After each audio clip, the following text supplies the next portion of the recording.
We are going to start this session with a prominent speaker with a background in international economic affairs and international trade in pharmaceutical. She covered many prestigious positions within the Slovakian government from 2006 until December 2010. She was State Secretary of the Ministry of Foreign Affairs, chairperson of the International Development Cooperation and Humanitarian Assistance. She is now advisory of the Prime Minister Office as well as ambassador to the International Organization in Vienna for Ministry of Foreign Affairs. Ladies and gentlemen, please welcome with me Ambassador and Her Honor Olga Algayerova. And she is going to talk to us today about the importance of cultural diplomacy and the Slovak experience. Ms. Olga, the floor is yours.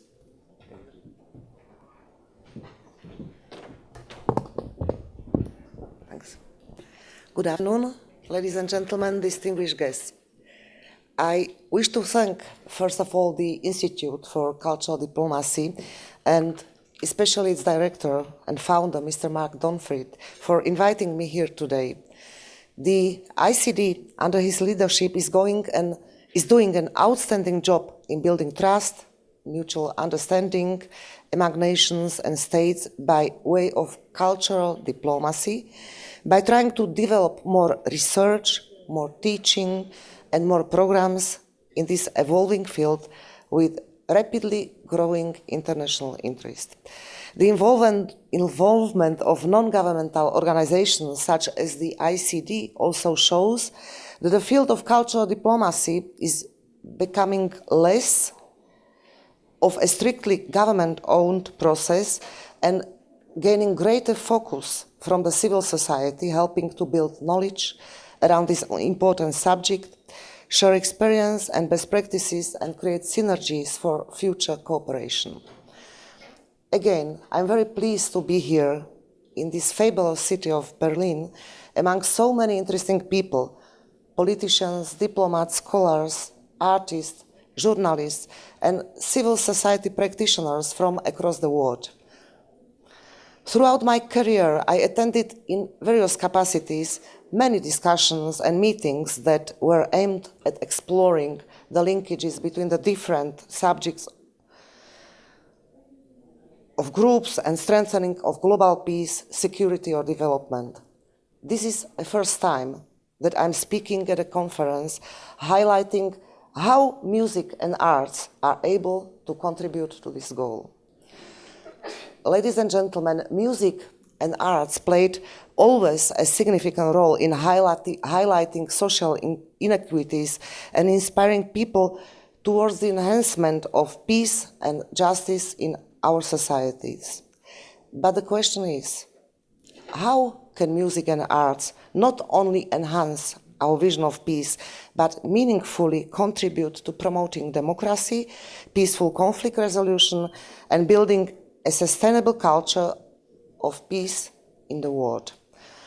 First of all, I must stress that it is of utmost importance that the international community continues to strengthen the intergovernmental process of cooperation and coordination with the United Nations at the center of international efforts in safeguarding peace, protecting human rights, confronting inequality, strengthening the framework for international justice, and promoting economic and social progress all over the world.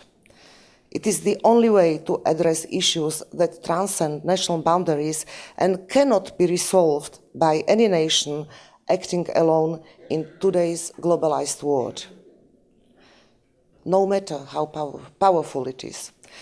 The European Union has too agreed that the logical response to old and new global challenges is effective multilateralism. This consensus is reflected also in the Lisbon Treaty, which has provided a constitutional and institutional framework for the EU. Regional cooperation, such as EU, ASEAN, or the African Union, as well as interregional cooperation, are also important ingredients to foster security, stability, and development. Secondly, building democracy and strengthening good governance in national states has been generally recognized to provide the enabling environment where freedom can be exercised, human rights, social inclusion, and political participation can be respected and fulfilled. Only in such environment people can maximize their potentials, including through music and arts, and work towards change and personal development. So, how can music and arts change reality for the better? First of all, art is universal. Creativity or creative spirit constitutes one of the most important aspects of human life.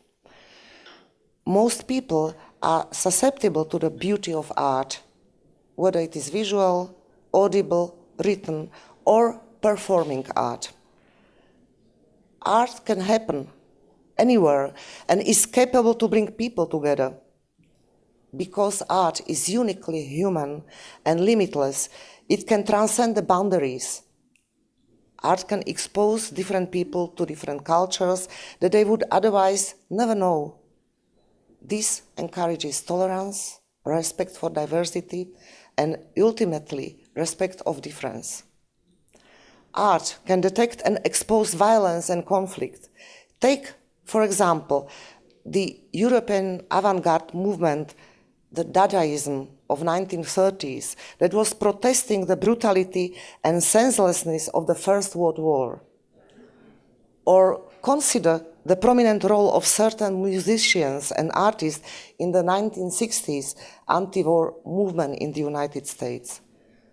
The music and arts of this period have been a major factor affecting America's involvement in the war itself. In this respect, music and arts can be an extraordinary source of influence over public opinion, an important tool for creating new visions and eliciting new actions. Because art is created not only as a reaction to the self, but also to artists' surroundings. Art is an important indicator of the health of the society and its values. In democracy, art is important to exhibit the freedom.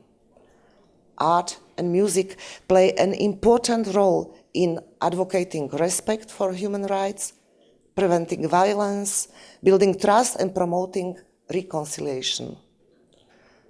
On the other hand, authoritarian regimes gave us a pretty good sense of how much power politics attaches to arts and music. Through arts and music, totalitarian governments were, or still are, directing the flow of acceptable societal and political behavior. Furthermore, art is a powerful tool for political and social change. I believe the undisputable role of so-called subversive Western popular culture and popular music on the diminishing of communist regimes in Europe has already been highlighted here in the past. The attraction to Western popular culture and art preceded politics in these countries and couldn't be contained even by harsh restrictions. For instance, the role played by the Voice of America in its 1-hour jazz program, it was a powerful element in subtle reshaping of political connections and reaching out to ordinary people across East Europe and much of the world. Thus, in examining the role of art and music, it's vital to keep in view the role of popular manifestations, which have a greater popular impact than elite art forms. In communist Czechoslovakia, art became a conscious political effort to facilitate a social change.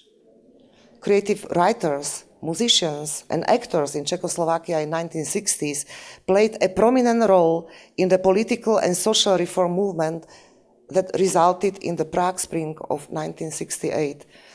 And later, they continued to be instrumental in facilitating a regime change in 1989 and very importantly, in rebuilding the social society, civic society afterwards.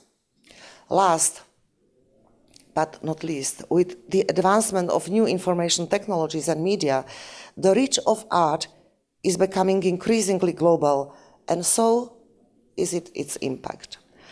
We are witnessing new countries emerging in a great global game in the last 15, 20 years.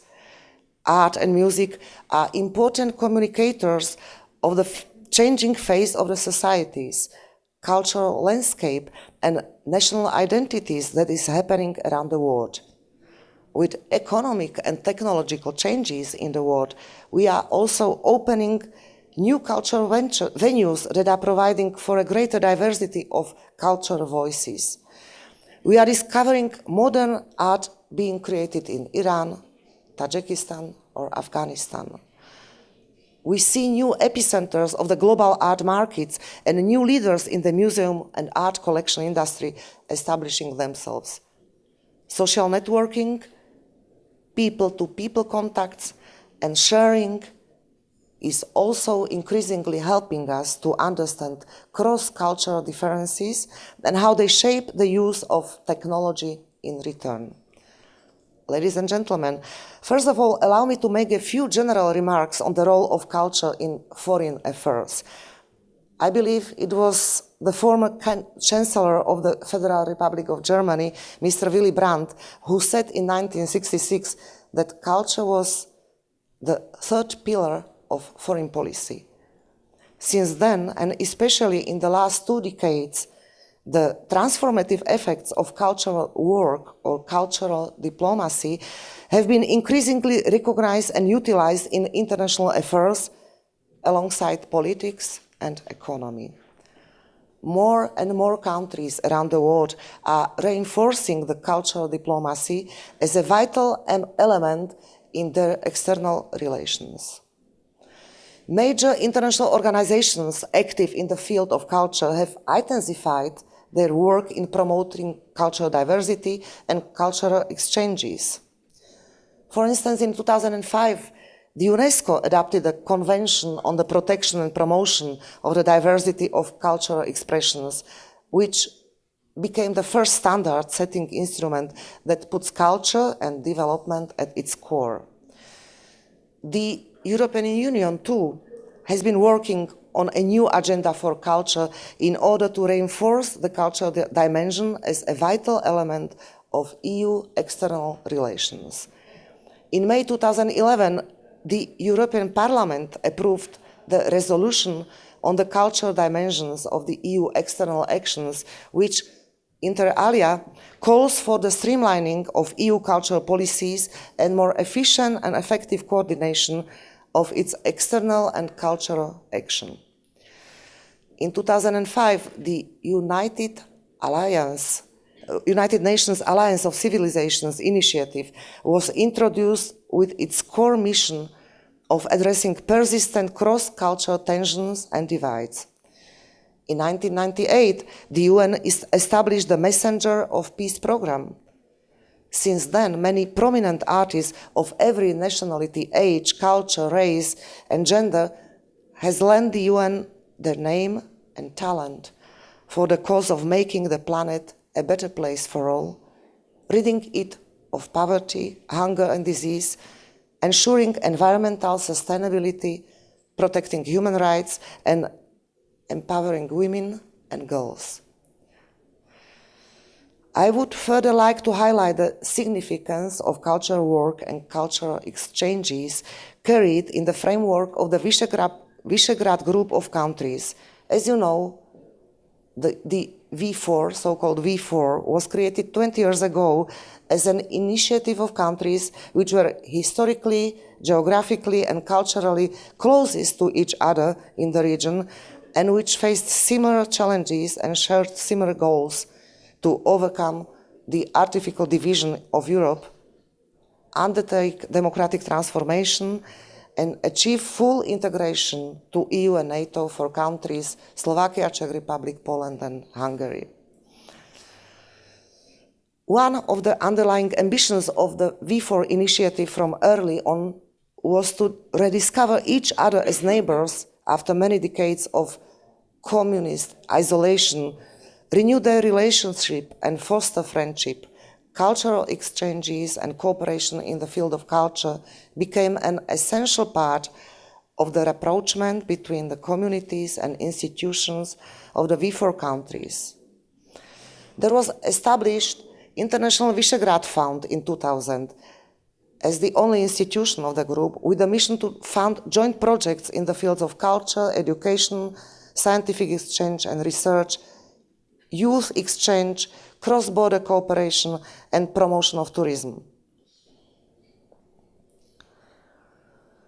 There is International Visegrad Cultural Prize awarded on an annual basis in appreciation of support rendered to and the development of cultural cooperation of the Visegrad Group countries.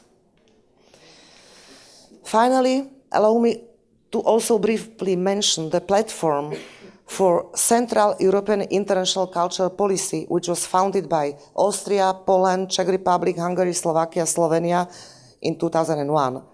It serves as a forum for cultural dialogue with the purpose of highlighting the common cultural identity of Central Europe within the context of European integration and providing support for bilateral and multilateral cultural projects.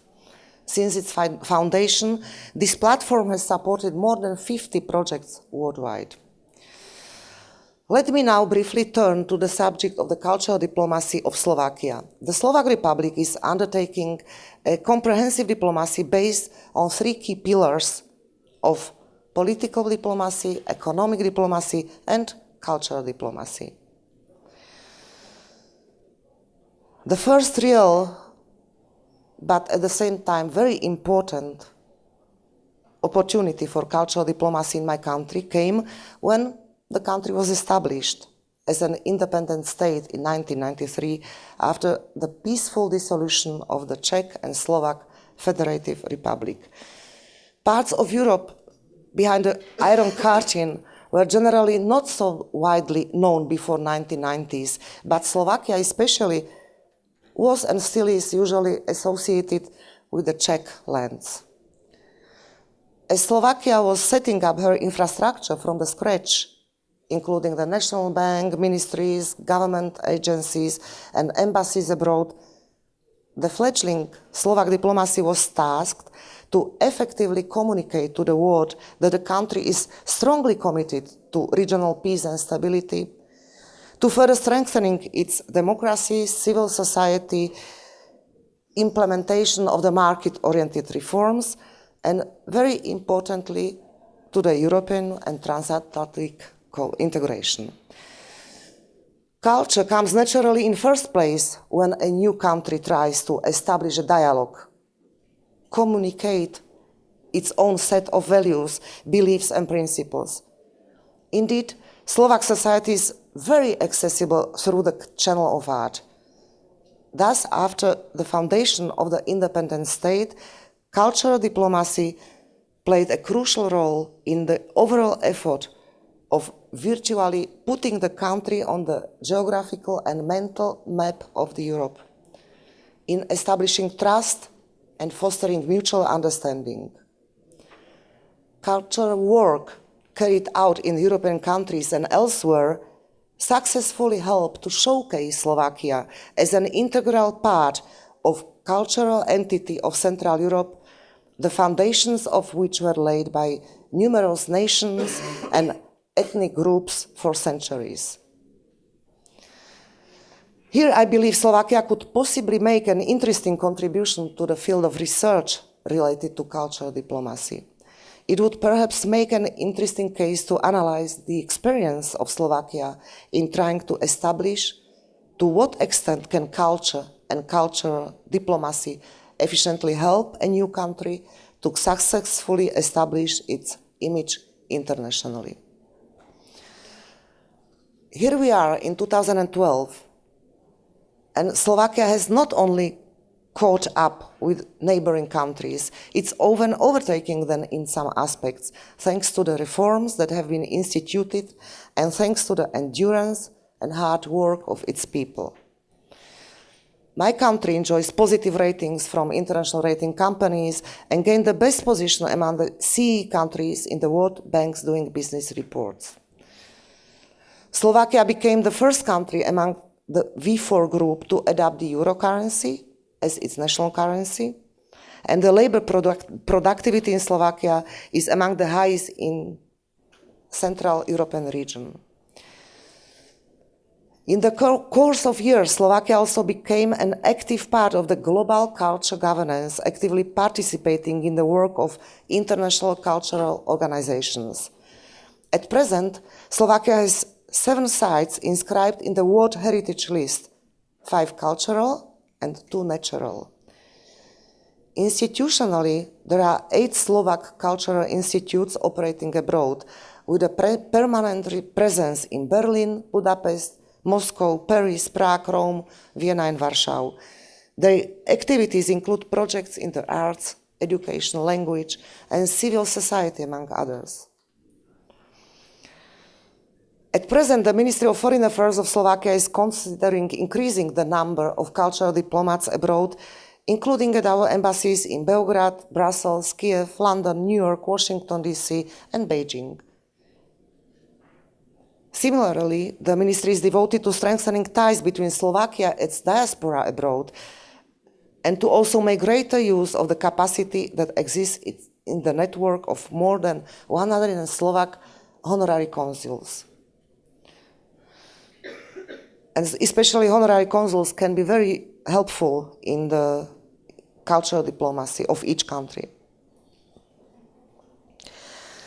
Slovakia cultural diplomacy evolved from initially raising the knowledge about the country and contributing to its favorable perception in the region through presenting the Slovak culture as competitive, interesting, exciting, and cutting edge, to promoting Slovakia as a competitive power in tourism and foreign direct investment. The dramatic changes in the social and economic development of the country and its advances in the international arena have raised new challenges for Slovak cultural diplomacy as well. As of now, unfortunately, Slovakia lacks a uniform nation strategy. Although partial strategies have been developed and deployed for different sectors such as culture, separately tourism, areas of national economic concern, including the attraction of foreign direct investment, export promotion, and public diplomacy. So we have to work with the help of international maybe partners to unify our national strategy of presentation of the country. I see we are short in time, so I will come. Just one maybe interesting fact that in Slovakia there is virtually not a single Slovak-owned company that would have a market value rivaling companies such as Swedish IKEA or Finnish Nokia. And I wanted to talk to you also about the importance of private sector in cultural diplomacy. And therefore, it's very difficult for Slovakia to promote culture without developed public sector or public sector that is in the hands of international corporations. I would like to mention as well that in 2013, the Slovak city of Košice will become a European capital of culture along with Marseille.